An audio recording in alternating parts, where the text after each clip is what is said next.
अस्सलामु अलैकुम वरहमतुल्लाहि वबरकातुह। अऊज़ु बिल्लाहि मिनश शैतानिर रजीम। बिस्मिल्लाहिर रहमानिर रहीम। मुहम्मदुर रसूलुल्लाह वल्लज़ीना मअहू अशिद्दाउ अलल कुफ़्फ़ारि रुहमाउ बैनहुम तराहुम रुक्अन सुज्जदन यब्तगून फ़ज़लन मिनल्लाहि व रिज़वाना सीमाहुम फ़ी वुजूहिहिम मिन असरिस सुजूद ज़ालिका मसलुहुम फ़ित तौराति व फ़िल इंजील। सदक़ल्लाहु मौलानल अज़ीम। अल्लाहुम्मा सल्लि अला सय्यिदिना व नबिय्यिना व मौलाना मुहम्मदिन व अला आलि सय्यिदिना व नबिय्यिना व मौलाना मुहम्मदिन व बारिक व सल्लिम अलैहि। तमामी हज़रात मिलकर मेरे साथ मोहब्बत से पढ़िए सलातु वस्सलामु अलैका या सय्यदी या रसूल अल्लाह। अस्सलातु वस्सलामु अलैका या सय्यदी या हबीब अल्लाह। अस्सलातु वस्सलामु अलैका या जद्दल हसन वल हुसैन। अस्सलातु वस्सलामु अलैका या मौलाना व मौलस सकलैन। रब्बि शरह ली सदरी व यस्सिर ली अमरी वहलुल उक़दतम मिन लिसानी यफ़क़हू क़ौली। हम्दो सलात के बाद मोअज़्ज़िज़ हाज़रीन, अल्लाह रब्बुल आलमीन की बारगाह आलिया में इल्तिजा है कि अल्लाह ताला हम सब को कुरान करीम फुरक़ान हमीद का फ़हम अता फ़रमाए और रसूल मुअज़्ज़म सल्लल्लाहु अलैहि वालैहि वसल्लम और आपके आलो असहाब की मोहब्बत अता फ़रमाए। मैं अहले खाना का शुक्रिया अदा करूँगा कि आपने आज की इस महफ़िल में मुझे याद किया।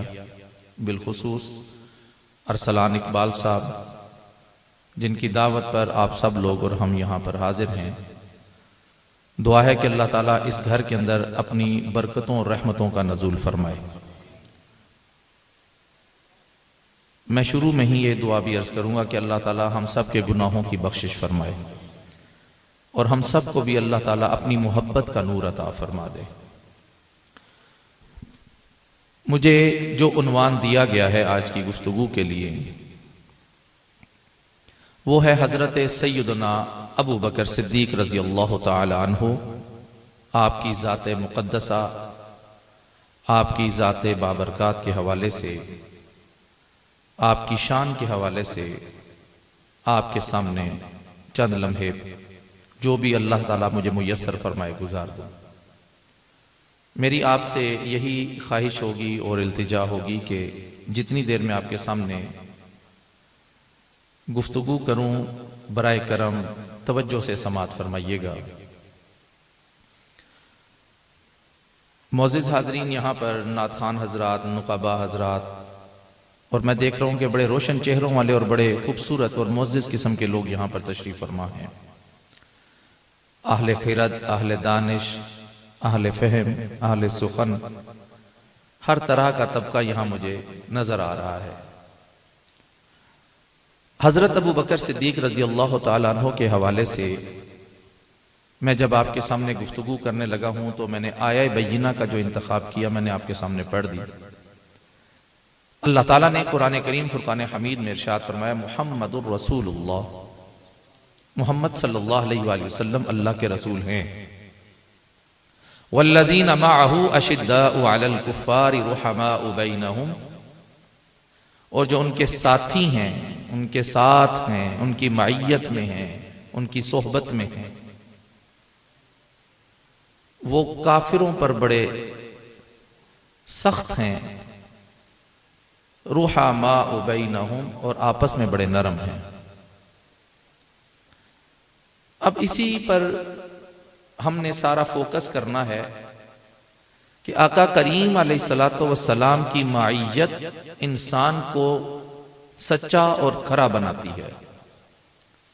रसूल मुअज़्ज़म सल्लल्लाहु अलैहि वसल्लम की ज़ात बाबरकात, आपकी तालीमात, आपकी तरबियत रहती दुनिया तक के इंसानों के लिए मिशल राह है। और उसका अव्वलीन नक्शा सहाबा किराम अलैहिमुर रिज़वान की जिंदगियां हैं। आले बैत अथार वो हस्तियां हैं जो हुजूर अलैहिस्सलातु वस्सलाम के घर के अफराद हैं। सहाबा किराम वो हस्तियां हैं जो रसूल मुअज़्ज़म सल्लल्लाहु अलैहि वसल्लम के तरबियत याफ्ता लोग हैं।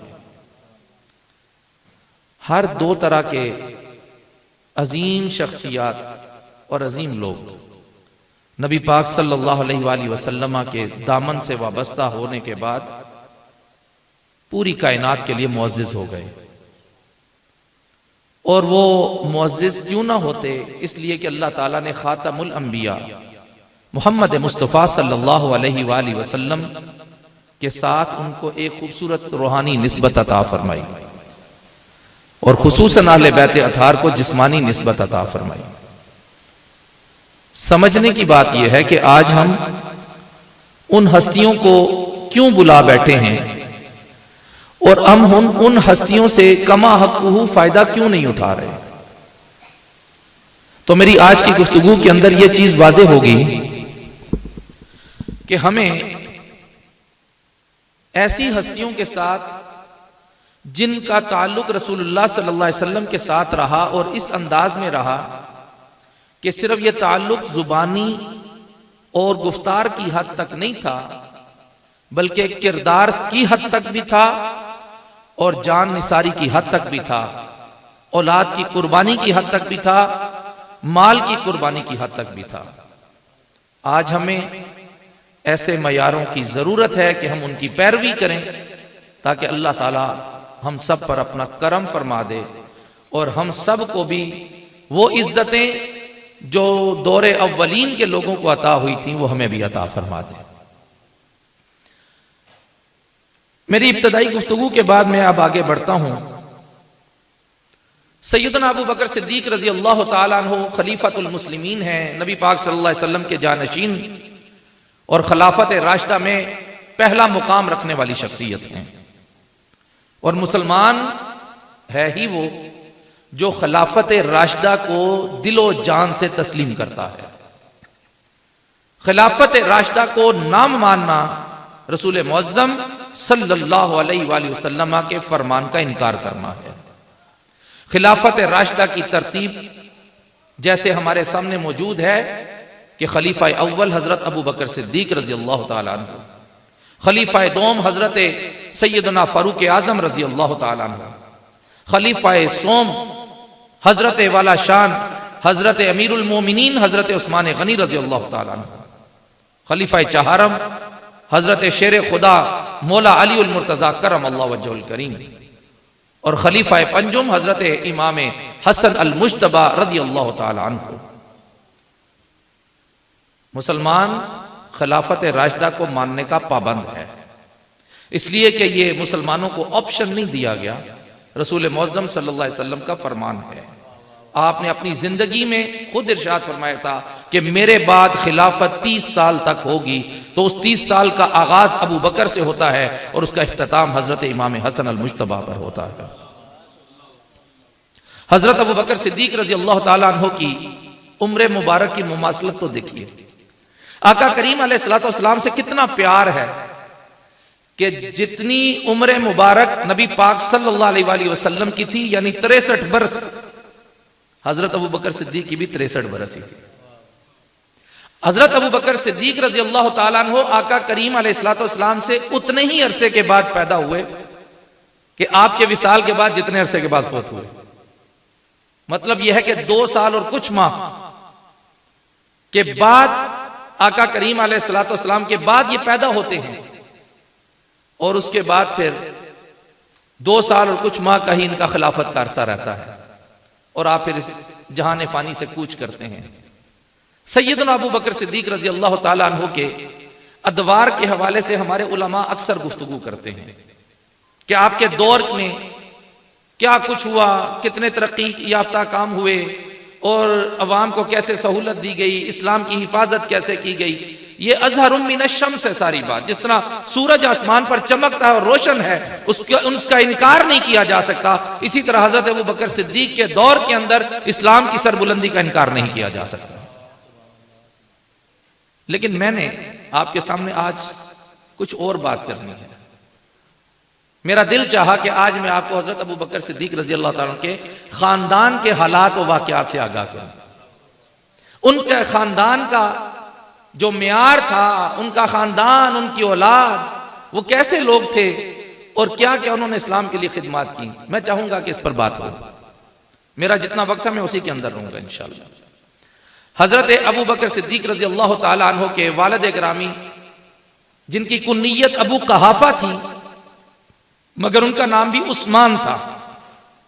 आप फतह मक्का के बाद मुसलमान हुए। जिस वक्त मक्का फतह हो गया उसके बाद हजरत अबू कहाफा रजी अल्लाह ताला अन्हु मुसलमान हुए। 97 साल आपकी कुल उम्र मुबारक थी। 14 हिजरी में आपका विसाल होता है। हजरत सलमा बिनते सख्र आपकी वालदा मोहतरमा है। आपकी कुनियत उम्मुल खैर है। कितनी खूबसूरत कुनियत है। हजरत सलमा हजरत अबू बकर सिद्दीक रजी अल्लाह ताला अन्हु की वालदा मोहतरमा, आपकी कुनियत है उम्मुल खैर। और बड़े मजे की बात यह बताऊंगा कि हजरत अबू बकर सिद्दीक रजी अल्लाह ताला की पैदाइश से कबल आपके जितने भी बहन भाई इस दुनिया में आते थे वो फोत हो जाया करते थे, बचते नहीं थे। जिस वक्त हजरत अबू बकर सिद्दीक रजी अल्लाह ताला पैदा हुए तो आपकी वालदा मोहतरमा उनको लेकर काबा मुअज़्ज़मा के पास चली गई और उस वक्त आपका नाम अतीक रखा गया। हजरत अबू बकर सिद्दीक का असल नाम, अबू बकर तो कुनियत है, असल नाम तो आपका भी अब्दुल्ला है। हजरत अबू बकर सिद्दीक का असल नाम अब्दुल्ला है और वो जो कुनियत है वो अबू बकर रखी गई। फिर अतीक आपका लकब रखा गया। और जिस वक्त मेराज के बाद अबू जहल ने आकर एतराज करने की कोशिश की और उसके एतराज को बजाय इसके कि रद्द कर देते, हजरत अबू बकर सिद्दीक ने तस्लीम कर लिया और कहा हाँ हाँ हम मानते हैं हमारे आका एक रात में सिदरतुल मुंतहा क्या इससे आगे की भी सैर करके आ सकते हैं, इसलिए कि मेरे आका को मेरे रब ने बड़े कमालात अता फरमाए हैं। कोई और होगा जो झूठ बोलता होगा, लेकिन आका करीम अलैहिस्सलाम ने फरमाया तो सच फरमाया है। इस सच की वजह से, तस्दीक करने की वजह से हजरत अबू बकर सिद्दीक का लकब उस वक्त नबी पाक सल्लल्लाहु अलैहि वसल्लम की तरफ से सिद्दीक पड़ गया। अब आते हैं थोड़ा सा और आगे। हजरत सैयदना अबू बकर सिद्दीक रजी अल्लाह ताला अन्हु की औलाद और आपकी शादियां।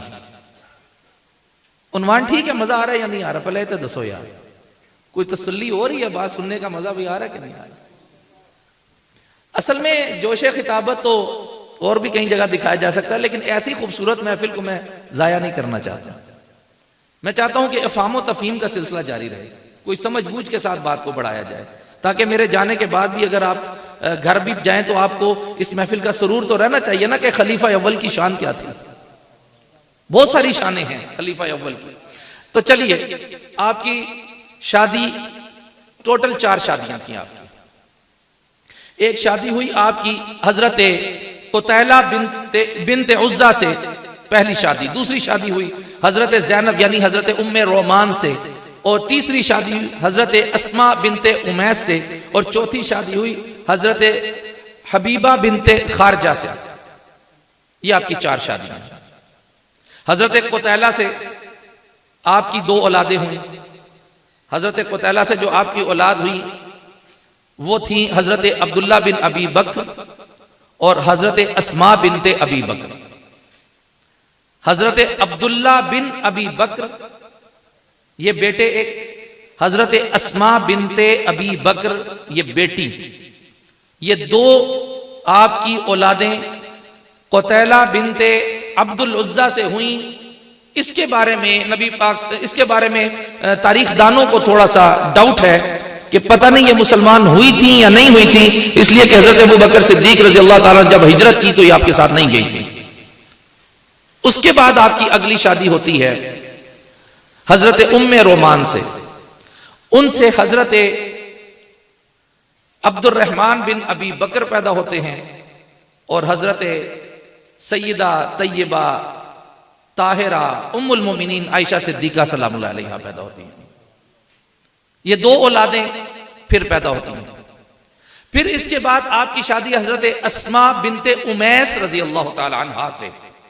हजरत अस्मा से शादी से कबल जो हजरत अस्मा की शादी हुई थी वो हजरत जाफिर रजी अल्लाह ताला अन्हु से हुई थी। हजरत जाफिर रजी अल्लाह ताला अन्हु हजरत अली उल मुर्तजा करमल्लाहु वजहुल करीम के भाई हैं। जब आपका विसाल हुआ 7 हिजरी में, तो 8 हिजरी में हजरत अबू बकर सिद्दीक रजी अल्लाह ताला अन्हु का निकाह आका करीम अलैहिस्सलाम ने हजरत अस्मा बिनते उमैस से करवा दिया। हजरत अबू बकर सिद्दीक रजी अल्लाह ताला अन्हु का निकाह हजरत अस्मा बिनते उमैस से होता है और इनके बतन से अल्लाह ताला 10 हिजरी में हजरत अबू बकर सिद्दीक को मोहम्मद बिन अबी बकर अता फरमाते हैं। मोहम्मद बिन अबी बकर अता फरमाते हैं। फिर उसके बाद आपकी शादी हुई हजरत हबीबा बिनते खारजा से, उससे आपकी आखिरी औलाद पैदा होती है हजरत अबू बकर सिद्दीक की, आपकी बेटी हजरत उम्मे कुलसूम रजी अल्लाह ताला अन्हा। ये मैंने आपको एक खानदानी पसे मंजर हजरत अबू बकर सिद्दीक रजी अल्लाह ताला का बता दिया है। आइए अब यहां पर थोड़ा सा और आगे बढ़ते हैं। इस खानदान की अजमतें और इज्जतें अल्लाह ताला ने कितनी बढ़ाई। जिस वक्त हिजरत हुई तो आप हिजरत के मौका पर अल्लाह की तरफ से एक फैसले के पाबंद थे। वो फैसला क्या था? फैसला यह था कि ए मोहम्मद सल्लल्लाहु अलैहि वसल्लम अपने बिस्तर पर अली उल मुर्तजा को छोड़ के जाएंगे, इसलिए कि वो लोगों की अमानतें वापस लुटाएंगे, और अपने सफर में अपने साथ अबू बकर सिद्दीक को लेकर जाएंगे। यह फैसला था। हजरत अबू बकर सिद्दीक रजी अल्लाह ताला अन्हु जिस वक्त हिजरत की रात मक्का से निकलते हैं और गारे सौर में आप पनाह लेते हैं, नबी पाक सल्लल्लाहु अलैहि वसल्लम और हजरत अबू बकर सिद्दीक रजी अल्लाह ताला अन्हु आप इकट्ठे रवाना होते हैं। और वहां पर जब तक आप पनाह लेते हैं तो हजरत अब्दुर्रहमान बिन अबी बकर ये आते हैं और शहर वालों की खबरें भी पहुंचाते हैं और खाना भी लेकर आते हैं। और घर से खाना बांध कर देने वाली कौन सी? हजरत अस्मा बिनते अबी बकर। 3 दिन तक गारे सौर में खाना पहुंचाना। हजरत अस्मा बिनते अबी बकर जो थी, इनका एक लक़ब था ज़ातुन नत्ताक़ैन। क्यों कहा जाता है? नत्ताक कहते हैं ये जो कमरबंद होता है ना, यहाँ पे जो वो बाया पहनने के बाद या वैसे ही कमरबंद इस तरह खवातीन जो बांधती हैं वो उसको कहते हैं नत्ताक। तो नत्ताक़ैन का मतलब है 2 नत्ताक। इनको क्यों कहा जाता था? इसलिए कहा जाता था कि एक रोज हजरत अबू बकर सिद्दीक की ये अजीम शान बेटी आका करीम अलैहिस्सलाम और अपने बाबा जान के लिए खाना तैयार करके बांध कर भेजने लगी। तो उस वक्त खाना तैयार करके बर्तनों में रखा, उसको बांधना था ऊपर से, तो कोई चीज ना मिल रही थी। इन्होंने अपना वही नत्ताक फाड़ा, उसको 2 हिस्सों में तकसीम किया, एक खुद बांधा, एक से खाना बांध कर भेज दिया। जब खाना बांध कर भेजा, आका करीम अलैहिस्सलाम को पता लगा, आका करीम अलैहिस्सलाम ने उनका नाम ही उनकी कुन्नियत ही ज़ातुन नत्ताक़ैन रख दी। तो इस्लाम के अंदर तो ऐसा है भाई, हजरत अबू हुरैरा रजी अल्लाह ताला अन्हु का नाम भी तो अबू हुरैरा असल नहीं है। ये भी तो बिल्लियों से प्यार करते थे, तो आका करीम अलैहिस्सलाम ने उस वजह से इनका नाम ये रख दिया। आज तक तारीख इस्लाम में अब्दुर्रहमान किसी को नहीं पता, अबू हुरैरा ही सारे जानते हैं। तो ये नबी पाक सल्लल्लाहु अलैहि वसल्लम से प्यार करने का एक अंदाज था, एक तरीका था। आइए अब हम थोड़ी सी बात को और आगे बढ़ाते हैं। जिस वक्त बदर की जंग हुई, जिस वक्त ओहद की जंग हुई, उस वक्त तक नबी पाक सल्लल्लाहु अलैहि वसल्लम के बेटे हजरत अब्दुर्रहमान बिन अबी बकर ये मुसलमान नहीं हुए थे, तो ये मुशरिकीन की तरफ से आए थे लड़ने के लिए। तो एक रोज जब ये मुसलमान हो गए ना, तो उसके बाद अपने बाबा को कहते हैं, बाबा जान आपको पता है कि बदर की लड़ाई में आप मेरी तलवार की जद में आ गए थे, मैंने आपको बाप समझ के छोड़ दिया। हजरत अबू बकर सिद्दीक का ईमान अफरोज जवाब सुने, आपने फरमाया कि अगर तू मेरी तलवार की जद में होता तो मैं तुझे ना छोड़ता, इसलिए कि उस वक्त तू मेरे आका का दुश्मन बन के आया था। तो बात यह है कि अल्लाह ताला के भी कुछ एहतमामात होते हैं, लोगों के एहतमामात तो अपनी जगह। हजरत फारूक आजम रजी अल्लाह ताला अन्हु को जब खिलाफत मिली, तो हजरत फारूक आजम रजी अल्लाह ताला अन्हु ने लोगों को बुलाया और पूछा कि मुझे कोई ऐसा मामूल बताओ जो मुझसे पहले हजरत अबू बकर सिद्दीक करते हो और मैंने ना वो किया हो, तो मुझे बताओ, मैं भी वो शुरू कर दूं। लोगों ने कहा जी कि हमने आपको देखा है कि आपने एक मामूल उनका नहीं अपनाया, और वो ये था कि हजरत अबू बकर सिद्दीक रजी अल्लाह ताला अन्हु खाना तैयार करके, ये सामने पहाड़ है इसके पीछे जाया करते थे, कोई शख्स था वहां पर उसको खाना देने के लिए। तो वो अगले ही दिन सुबह उठे, खाना तैयार किया, साथ लिया और पहाड़ पर चढ़ के पीछे गए। वो भी सोच रहे थे कि खाना देना किसको है, वो पीछे कौन है, मिलेगा नहीं मिलेगा, क्या होगा। इसी असना में उनकी नजर पड़ गई तो पीछे एक शख्स बैठा हुआ है, बूढ़ा और ज़हीफ। जब देखा उसको तो खुशी से फूल उठे कि मुझे वो अपना मुद्दा मिल गया जिसके लिए मैं आया था। गए उसके पास, वो आदमी अंधा भी था और उसके दांत भी नहीं थे। उसके पास गए तो उसको जाके खाना खिलाने लगे। जब खाना खिलाने लगे तो उन्होंने लुकमा तोड़ा हजरत फारूक आजम रजी अल्लाह, तो उसके मुंह में डाल दिया। उसने कहा लगता है अबू बकर फौत हो गए। उस शख्स ने कहा लगता है अबू बकर फौत हो गए हैं। हजरत फारूक आजम घबराए, परेशान हो गए और पूछने लगे कि तुम्हें कैसे पता चला। उन्होंने कहा मुझे इसलिए पता चला कि अबू बकर को पता था मेरे मुंह में दांत नहीं है।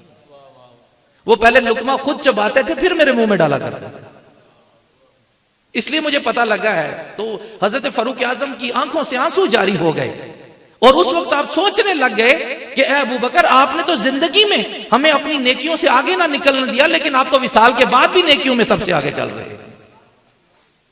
मोअज़्ज़िज़ हाज़रीन, मैं थोड़ी सी बात आगे और बढ़ाऊंगा, थोड़ी थोड़ी करके बढ़ाऊंगा ताकि बात जहन में भी उतरती चली जाए, दिलो दिमाग में घर भी करती चली जाए। भाई हम इख्तलाफी बात ना करते हैं, ना सुनते हैं, ना पसंद करते हैं। आग लग जाए उस इल्म को जो लोगों में इख्तलाफ पैदा करता है। दिल के फफोले जल उठे दिल के दाग से, इस घर को लग गई आग घर के चिराग से। मसला यह हो गया कि मुसलमानों के अंदर इतने इख्तलाफात पैदा किए गए हैं कि मुसलमान बेचारे अब उनका ना कोई रहनुमा नजर आता है, कोई रहबर नजर आता है, ना कोई लीडर आता है। और पूरी दुनिया के मुसलमान इस वक्त ऐसे हैं जैसे भटके हुए हिरन को सहरा में छोड़ दिया जाता है। हमारी हालत इस वक्त ये बनी हुई है। जरूरत इस अमर की है कि आका करीम अलैहिस्सलाम के नकूश की आज भी पैरवी कर ली जाए। और नकूश हमारे सामने है, कुरान करीम फुरकान हमीद सबसे बड़ा नक्शा है, और फिर आका करीम अलैहिस्सलाम की ज़ाते बाबरकात सबसे बड़ा नक्शा है, फिर उसके बाद आपकी आले मुबारक और आपके असहाब जो है वो नक्शा है। लेकिन क्या है कि हमारे यहां तो फजूल बहसें शुरू हो गई, अफजल और मफजूल के चक्कर में हम पड़ गए। कौन अफजल है, वो अफजल है, वो अफजल है, वो अफजल है। भाई तुम कौन होते हो किसी के बारे में फैसला करने वाले? हमें तो अपनी कब्र का ख्याल करना चाहिए कि हमारे साथ कब्र में क्या पेश आने वाला है। ये चंद दिनों की जिंदगी के बाद ये जुबान के चस्के खत्म हो जाएंगे, और ये जो हम किसी को तंज करके, किसी को टीज करके मजे लेने की कोशिश करते हैं, कब्र में उतरने के बाद पता चलेगा क्या करके आए। बहरहाल क्योंकि मेरा उन्वान हजरत अबू बकर सिद्दीक रज़ी अल्लाह ताला की जात है, तो आइए मैं जरा इस बात को थोड़ा सा और आगे लेकर चलने लगा हूं। हजरत अबू बकर सिद्दीक रज़ी अल्लाह ताला अन्हु शाम के सफर में थे। आपको एक ख्वाब आया और ख्वाब में यह देखा कि सूरज और चांद आपकी गोद में उतरे। सुबह उठे तो ये अपना ख्वाब एक राहिब को बताया। अभी आका करीम अलैहिस्सलाम के दस्ते मुबारक पर इस्लाम कबूल नहीं हुआ था, ये उस वक्त की बात है। तो आका करीम अलैहिस्सलाम की बारगाह में अभी हाजिर होना था, उससे पहले राहिब से जाकर पूछा कि मैंने ये ख्वाब देखा है, इसकी ताबीर क्या है। राहिब ने पूछा कहां के रहने वाले हो? उन्होंने कहा मक्का का। कबीला कौन सा है? कुरैशी है। क्या करते हो? तिजारत करता हूं। उस राहिब ने बताया कि अन करीब तुम्हारे ही इलाके में इस उम्मत के आखिरी नबी तशरीफ फरमा होने वाले हैं। तुम उनका दीन कबूल करोगे और फिर उनके बाद उनके खलीफा बनाए जाओगे। अबू बकर सिद्दीक वापस आ गए। वापस पहुंचे मक्का में तो आका करीम अलैहिस्सलाम से मुलाकात हुई। नबी पाक सल्लल्लाहु अलैहि वसल्लम ने इस्लाम की दावत पेश की। दावत कबूल करना चाहते थे, लेकिन कहा ए मोहम्मद सल्लल्लाहु अलैहि वसल्लम, मैं दावत तो कबूल करना चाहता हूं, लेकिन जाहिर आपने नबूवत का दावा किया तो मैं कोई दलील तलब करना चाहता हूं। क्या दलील है आपके पास आपके दावे की? आप नबी हैं, आपके पास दलील है? क्या दलील है? ज़ाहिर नबूवत के दावे की दलील होनी चाहिए। तो नबी पाक सल्लल्लाहु अलैहि वसल्लम ने बड़ा खूबसूरत जवाब दिया। आपने फरमाया, वो जो तूने शाम में ख्वाब देखा, नहीं समझ आई आप? वो जो तूने शाम में ख्वाब देखा है, वो राहिब ने तुझे जो बताया है, क्या उस पर अभी भी दलील चाहिए? ख्वाब हजरत अबू बकर सिद्दीक देख रहे हैं, बता हुजूर दे सल्लल्लाहु अलैहि वसल्लम। उस वक्त फौरन इस्लाम कबूल करते हैं। तकरीबन 39 अफराद इस्लाम कबूल कर चुके थे। तो उस वक्त रसूल मुअज्जम सल्लल्लाहु अलैहि वसल्लम की बारगाह में हजरत अबू बकर सिद्दीक रज़ी अल्लाह तआला अन्हु हाजिर होते हैं। और हाजिर होने के बाद आप फरमाते, अर्ज करते हैं, या रसूलुल्लाह सल्लल्लाहु अलैहि वसल्लम, मेरा दिल करता है कि मैं लोगों के सामने जाऊं और लोगों के सामने जाकर तकरीर करूं, खुतबा दूं और इस्लाम की दावत लोगों को पेश करूं। नबी पाक सल्लल्लाहु अलैहि वसल्लम ने मना फरमाया, लेकिन आपने कहा नहीं, मैं चाहता हूं या रसूलुल्लाह सल्लल्लाहु अलैहि वसल्लम इजाजत दीजिए। आका करीम अलैहिस्सलाम ने फरमाया, चलो ठीक है, मैं तुम्हारे साथ चलता हूं। सब चल पड़े। नबी पाक सल्लल्लाहु अलैहि वसल्लम के सामने अब हजरत अबू बकर सिद्दीक तमाम लोगों के सामने हैं और अब खुतबा इरशाद कर रहे हैं और दीन की दावत दे रहे हैं। उतबा बिन रबिया, एक सख्त तरीन किस्म का मुशरिक आदमी, उसने अपने साथियों के साथ आकर हजरत अबू बकर सिद्दीक रजी अल्लाह तआला अन्हु को ज़दोकोब करना शुरू कर दिया, खूब मार, लहू लुहान कर दिया। ये बात वो है जो आपने सुन रखी है, लेकिन मैं इससे आगे एक बात बयान कर रहा हूं। जब आप लहू लुहान हो गए तो आपको आपके कबीले के लोग आए, बनी तीम के लोग आए, वो उठाकर आपको ले गए।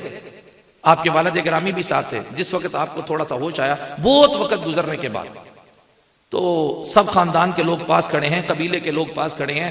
जो ही इन्होंने आंख खोली तो आंख खोलते ही पहला सवाल किया, मेरे मोहम्मद सल्लल्लाहु अलैहि वसल्लम कैसे हैं? मेरे आका कैसे हैं, मुझे बताया जाए। इनके वालिद गिरामी नाराज होकर चले गए। बनी तीम के लोग भी छोड़कर चले गए। हम तुम्हें दिलासा देने के लिए आए हैं और हम तुम्हें मरहम पट्टी करने के लिए आए हैं, और तुम फिर उन्हीं के पीछे, जिनकी वजह से मार पड़ी, फिर उन्हीं के पीछे चले गए। लेकिन हजरत अबू बकर सिद्दीक का इश्क थोड़ी ठंडा होने वाला था। वफादार मुस्तफा की फिर वफादारी देखने वाली थी। यारे गार और यारे मिजार, वैसे लोग ये कहते हैं, मुझे ये लफ्ज अच्छा लगता नहीं है। मैं आपको सच्ची बात बताऊं, जो नौकर होते हैं वो नौकर ही होते हैं। यार तो हम अपनी लैंग्वेज में नहीं किसी के लिए पसंद करते। ये एक हल्का लफ्ज है जो हजरत अबू बकर सिद्दीक के लिए इस्तेमाल किया जाता है। लेकिन बहरहाल नबी पाक सल्लल्लाहु अलैहि वसल्लम से वफादारी का सिला तो मिलना था ना। आपने दुनिया में भी अपने साथ रखा, आखिरत में भी अपने साथ रखा हुआ है। आइए, मैं फिर इससे आगे चल रहा था कि हजरत अबू बकर सिद्दीक को खूब जख्म लगे हुए। अब आपकी वालदा मोहतरमा, माओं को तो बड़ा प्यार होता है ना बच्चों से। माँ बच्चे से प्यार करती ही करती है, वो जिस हालत में भी हो। माँ होती है ऐसी है जो बच्चे को उसकी बहुत बड़ी बड़ी गलतियों पे भी पर्दे डाल देती है और बाप के तक खबर नहीं जाने देती। होता है ऐसे, होता है ऐसे। माँ की मानता है भाई, मैं उसके ऊपर तो गुफ्तगू कर ही नहीं रहा। मैं तो ये कह रहा हूं कि हजरत अबू बकर सिद्दीक रजी अल्लाह ताला की वालिदा मोहतरमा हजरत सलमा बिनते सख्र रजी अल्लाह ताला अन्हा, उस वक्त आप ने देखा कि मेरे बेटे की हालत इस वक्त गैर हो रही है। वो आका करीम अलैहिस्सलातु वस्सलाम के विसाल के लिए तड़प रहा है। तो उम्मे जमील हजरत उमर रजी अल्लाह ताला की हमशीरा मोहतरमा को पैगाम दिया गया कि जाइए जरा पता कीजिए आका करीम अलैहिस्सलातु वस्सलाम किस हाल में और कहां पर है। पता लगा वो दारे ज़ैर बिन अरकम में मौजूद हैं और वहां पर ही आप तशरीफ फरमा है और बाकी साहब आपके पास बैठे हैं। हजरत अबू बकर सिद्दीक ने कहा मुझे उठाइए और ले जाए। एक तरफ से हजरत अबू बकर सिद्दीक रजी अल्लाह ताला अन्हो की वालदा मोहतरमा हजरत सलमा ने सहारा दिया, एक तरफ से उम्मे जमील ने सहारा दिया। दोनों सहारे से लेकर हुजूर अलैहिस्सलातु वस्सलाम की बारगाह में पहुंचे। नबी पाक सल्लल्लाहु अलैहि वसल्लम ने प्यार से देखा और हजरत अबू बकर सिद्दीक उन जख्मों की हालत में हुजूर के कदमों पर निछावर हो गए। ये वफादारी की तारीखें हमें क्यों नहीं बचाई जाती? क्यों हमसे छुपाया जाता है और क्यों हमें सख्त और मुतशद्दिद किस्म की गुफ्तगुएं सुना सुना कर हमारी आवाम को खराब किया जा रहा है, अपने अपने मकासद के लिए इस्तेमाल किया जा रहा है? ये प्यार वाली बातें कौन सुनाएगा हमें? ये मोहब्बत वाले माहौल कौन बनाएगा हमारे लिए? ए खतीब शहर तेरी शोला बयानी की कसम, किसी ने बड़ी खूबसूरत बात की थी। ए वाइज शहर तेरी शोला बयानी की कसम, जो तू ना होता तो सभी मुसलमान होते। क्या बनेगा हमारा? कहां हम जा रहे हैं? मैं अभी आपको अपनी क्लोजिंग पर वो रिवायत सुनाऊंगा कि आपको मजा आ जाएगा इंशाल्लाह, लेकिन वो रिवायत आपने याद रखनी, बुलानी नहीं। नबी पाक सल्लल्लाहु अलैहि वसल्लम की बारगाह में पहुंचे हजरत अबू बकर सिद्दीक कदमों में निछावर हो गए। आका करीम अलैहिस्सलाम ने उठाया, पूछा अबू बकर दर्द तो नहीं हो रहा? इतनी मार खड़ी, इतनी मार पड़ी, दर्द तो नहीं हो रहा? या रसूलल्लाह वो जो उसने मेरे मुंह पे जूते मारे, मुझे उसका दर्द हो रहा। क्या हमने हुजूर अलैहिस्सलाम के लिए कभी अपना वक्त भी देने की कोशिश की किसी को? उन्होंने तो कुर्बानियां दे दी। हम तो मुश्किल से महफिल में नहीं आकर बैठते, दर्स में नहीं आते, जुम्मे की नमाज के लिए हम लोग नहीं पहुंचते। हमारा तो ये, हमारी मुसलमानी कहां है? चुगोयम मन मुसलमानम बलरजम के दानम मुश्किलाते ला इलाहा। अल्लामा इकबाल ने कहा था, जब मैं कहता हूं कि मैं मुसलमान हूं तो मैं लरस जाता हूं, इसलिए कि मैं जानता हूं कि ला इलाहा इल्लल्लाह पढ़ने के बाद कितनी मुश्किलात पेश आती हैं। क्या हमने कभी उसकी पासदारी की? जुबान से कह भी दिया ला इलाहा तो क्या हासिल? दिलो निगाह मुसलमान नहीं तो कुछ भी नहीं। हाजरीन और सामीन मोहतरम, मैं जानता हूं कि मेरी गुफ्तगू दूर तक सुनी जा रही है और मुझे लोग जानते भी हैं कि मैं किस कुबैल का, किस तर्ज का, किस धड़े का आदमी हूं। अल्हम्दुलिल्लाह हम हुजूर अलैहिस्सलाम की हर निस्बत का एहतराम करते हैं। मैं उस धड़े का आदमी हूं जिस धड़े का नाम अदब वालों का धड़ा है, इसलिए कि अदब अगर निकल जाए तो इबादत भी खत्म हो जाती है और अदब ही अहले सुन्नत की पहचान है। असली नस्ली और सच्चा सुच्चा अहले सुन्नत वही है जिसके अंदर हुजूर की आल का एहतराम भी है, हुजूर के असहाब का एहतराम भी होता है। हाँ, तो मैं बात अर्ज कर रहा हूं आपके सामने। हजरत अबू बकर सिद्दीक रजी अल्लाह ताला अन्हु, शाह जी भी तशरीफ ले आए हैं और शाह जी मेरे बड़े मुअज़्ज़ज़, मेरे लिए बड़े काबिल एहतराम शख्सियत हैं और मैं अली भाई का शुक्रिया अदा करूंगा कि बड़े दिनों के बाद अरसलान भाई के घर में इनकी ज़ियारत हो गई है। वैसे फेसबुक पे ही देखता रहता हूँ, ये भी मैंने फेसबुक पे ही देखते होंगे, इन्हों की किहड़ी अखां बंद होंगी, शाह जी खुलियां होंगी।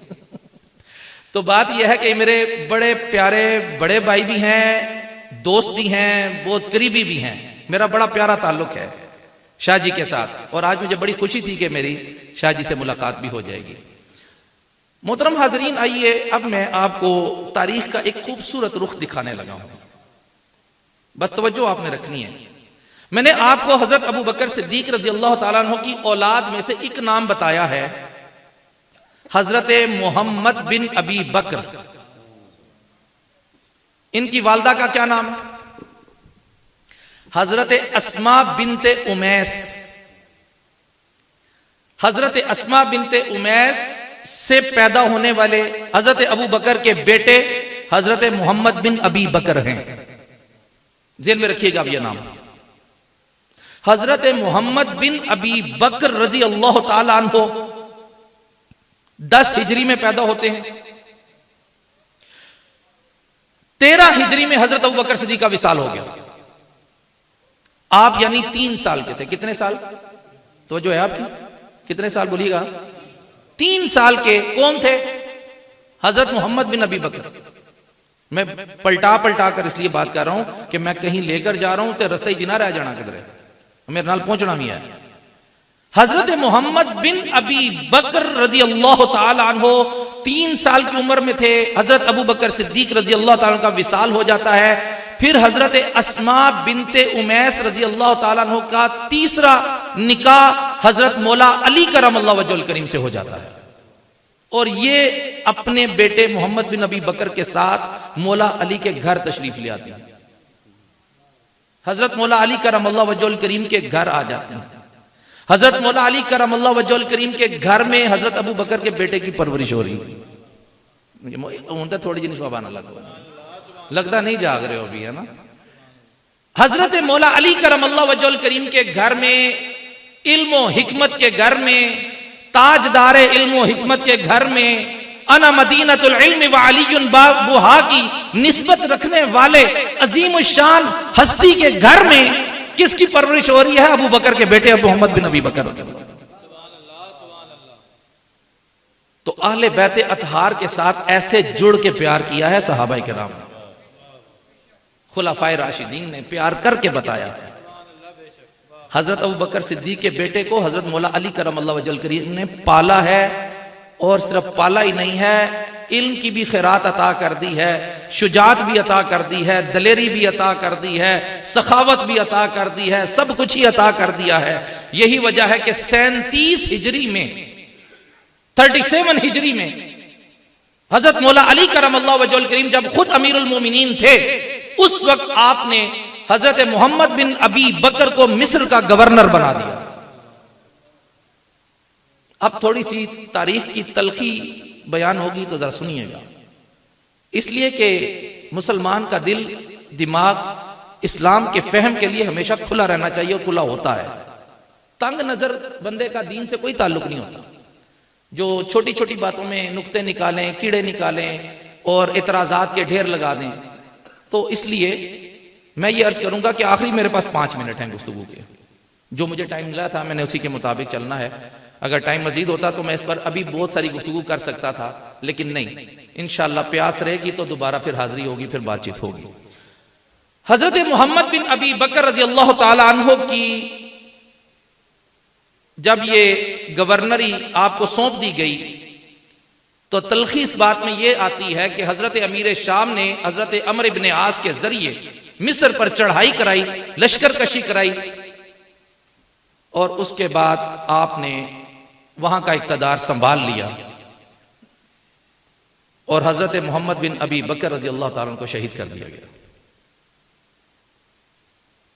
हजरत मोहम्मद बिन अबी बकर को जब शहीद कर दिया गया तो सय्यदा तय्यबा ताहिरा आयशा सिद्दीका सलामुल्लाह अलैहा, जो हजरत मोहम्मद बिन अबी बकर की बहन लगती थी वालिद की तरफ से, हजरत अबू बकर सिद्दीक की बेटी थी ना, तो हजरत आयशा सिद्दीका को बहुत रंज हुआ, बहुत दुख हुआ, बहुत तकलीफ हुई, बहुत रंज हुआ और बहुत अशआर कहे आपने उनके रंज में।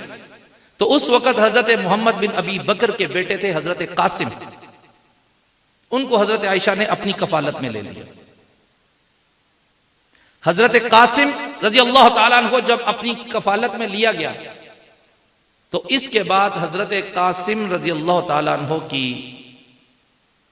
औलाद में से, हजरत कासिम रजी अल्लाह ताला अन्हु की औलाद में से जो आपकी बेटी थी वो पैदा होती हैं हजरत उम्मे फरवा।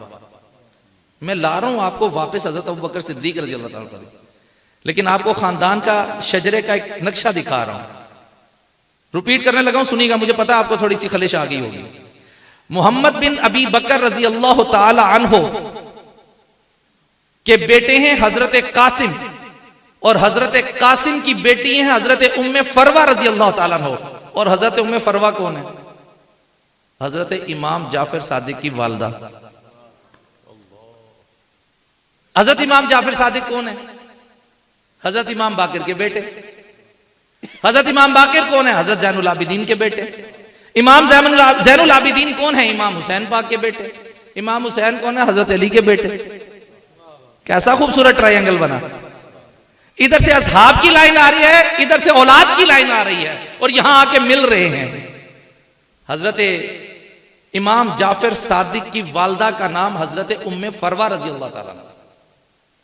हजरत उम्मे फरवा की लड़ी में आप पीछे चलिए, अब मैं फिर समझाने लगा हूं, अब इस तरफ से समझाता हूं।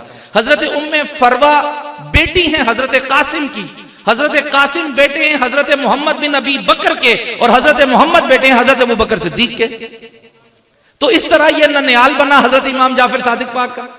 और इधर से अगर चलेंगे लड़ी को तो इधर से ददियाल बन जाएगा, हजरत इमाम हुसैन पाक तक सिलसिला चलेगा, इसलिए कि हजरत इमाम हुसैन पाक के बेटे इमाम जैनुल आबिदीन, इमाम जैनुल आबिदीन पाक के बेटे इमाम बाकिर पाक, और इमाम बाकिर पाक के बेटे हजरत इमाम बाकिर पाक के बेटे हजरत इमाम जाफर सादिक पाक। जब ये यहां पर आकर लड़ी मिलती है तो अब आइए मैं आपको इसके बाद एक तीसरा रास्ता और दिखाने लगा।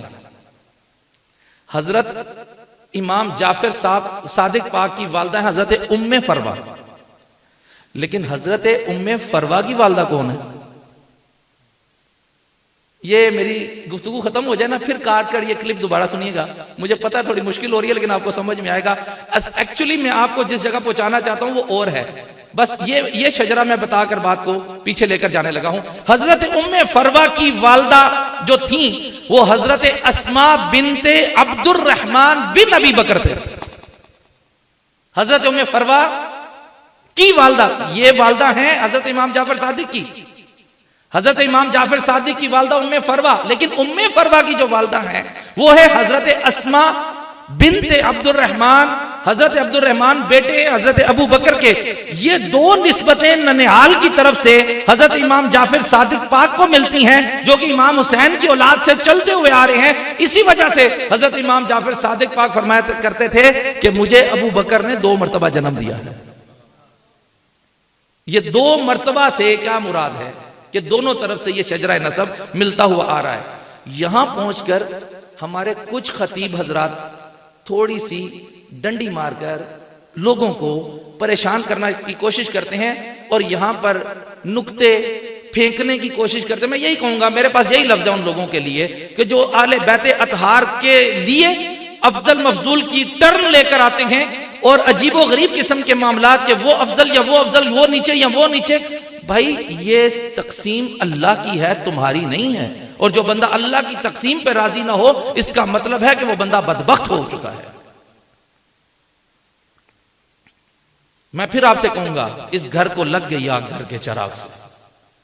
इतनी मोहब्बतों के सिलसिले, इतने प्यार के सिलसिले अबू बकर सिद्दीक रजी अल्लाह ताला अन्हु के साथ हजरत इमाम हुसैन पाक की जो औलाद पाक है उनके सिलसिले, ये सारा कुछ तो बनता चला आ रहा है। अगर हमें वहां पर कोई मसला नजर नहीं आया और उन खानदानों ने प्यार से मोहब्बत से हुजूर अलैहिस्सलाम के दीन को सरबुलंदी दी है, इस्लाम को बचाया है और हम तक पहुंचाया है, तो हम कौन होते हैं कि उनके बारे में इस किस्म के हल्के अल्फाज और तकाबले करने शुरू कर दे। ये तकाबल करना हमारा काम नहीं है। मुसलमान वो होता है जो अल्लाह और उसके रसूल की इताअत और इत्तबा में रहता है, और नबी पाक सल्लल्लाहु अलैहि वसल्लम की तबाह करने वाला हमेशा कामयाब होता है।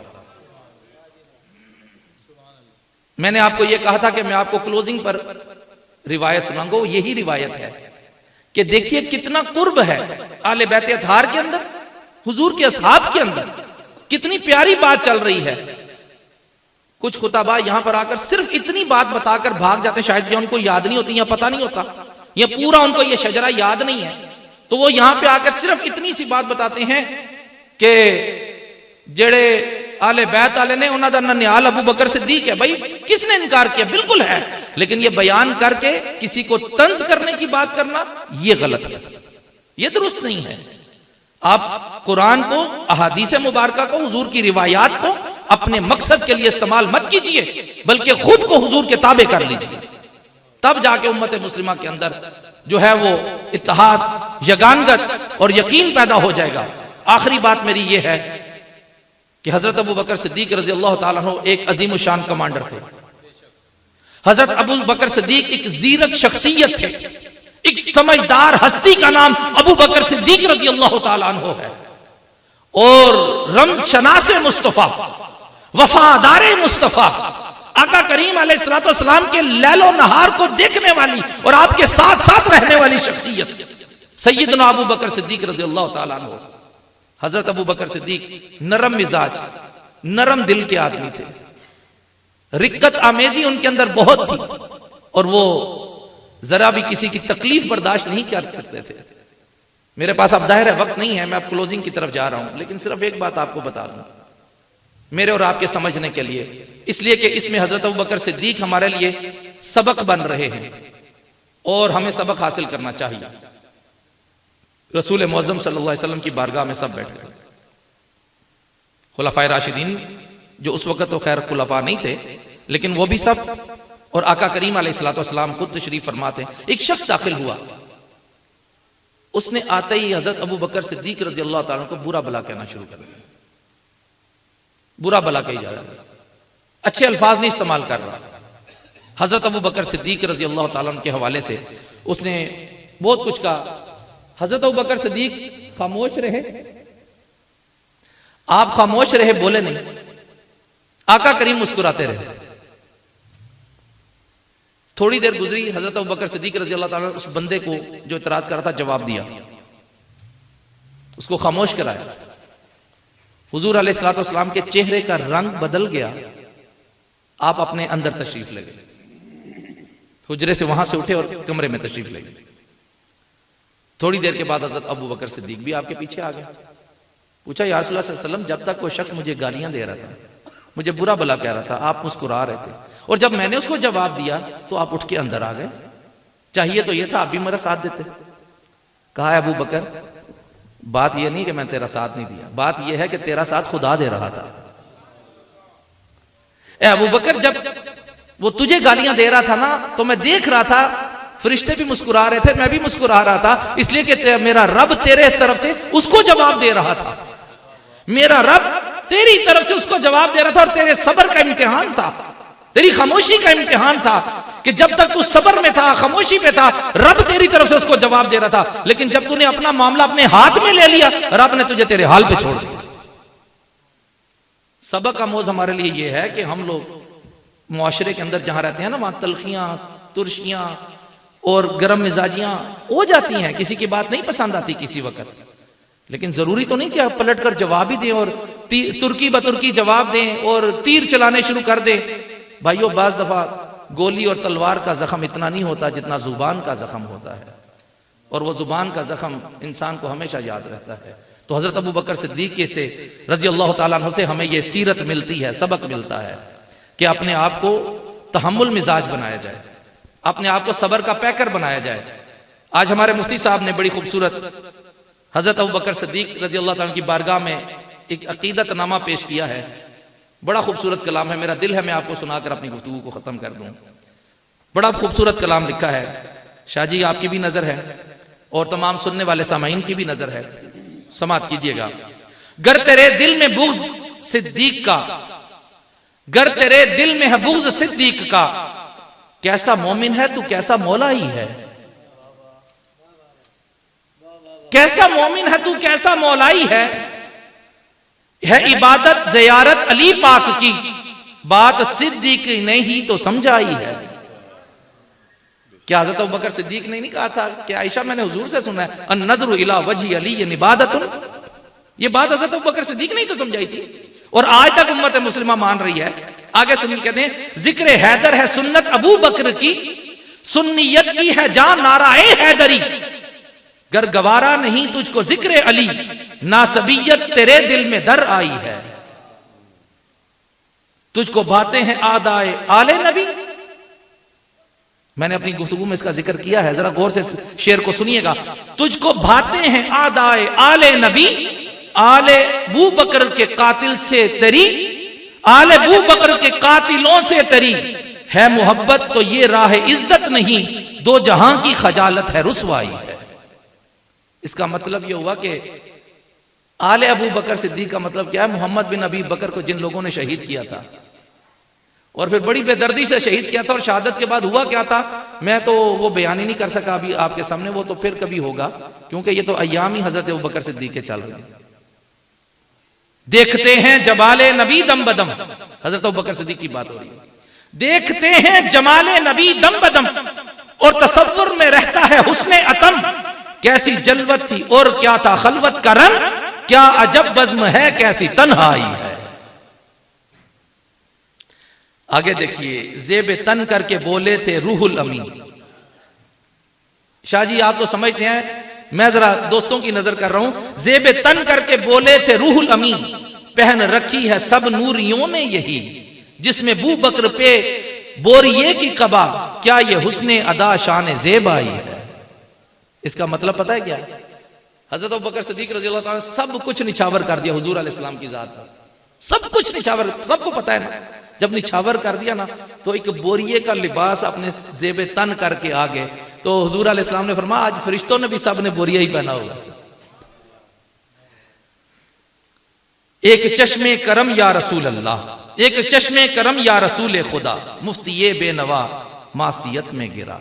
मुफ्ती साहब ने बड़ा खूबसूरत लिखा है, एक चश्मे करम या रसूल खुदा, मुफ्ती ये बेनवा मासियत में गिरा। हाँ मगर वो जो शहदाई था आपका, उस अबू बकर का भी ये शहदाई है। हाज़रीन व सामीन मोहतरम, आज की गुफ्तगू में मैं सैयदना हज़रत अबू बकर सिद्दीक रज़ी अल्लाह ताला अन्हु के ख़ानदान के हवाले से, आपकी औलाद के हवाले से जो जिक्र कर सकता था वो मैंने आपके सामने किया। आपके कमालात, आपकी शान छोटी सी महफिल की मोहताज नहीं है, और ना ही सुनाई जा सकती है, ना मुकम्मल हो सकती है। 1400 साल से ये सिलसिले चल रहे हैं, और अल्हम्दुलिल्लाह ता क़याम क़यामत ये चलते रहेंगे। अल्लाह ताला मुझे और आपको अमल की तौफ़ीक़ अता फ़रमाए। व आखिरु दावा अल्हम्दुलिल्लाहि रब्बिल आलमीन।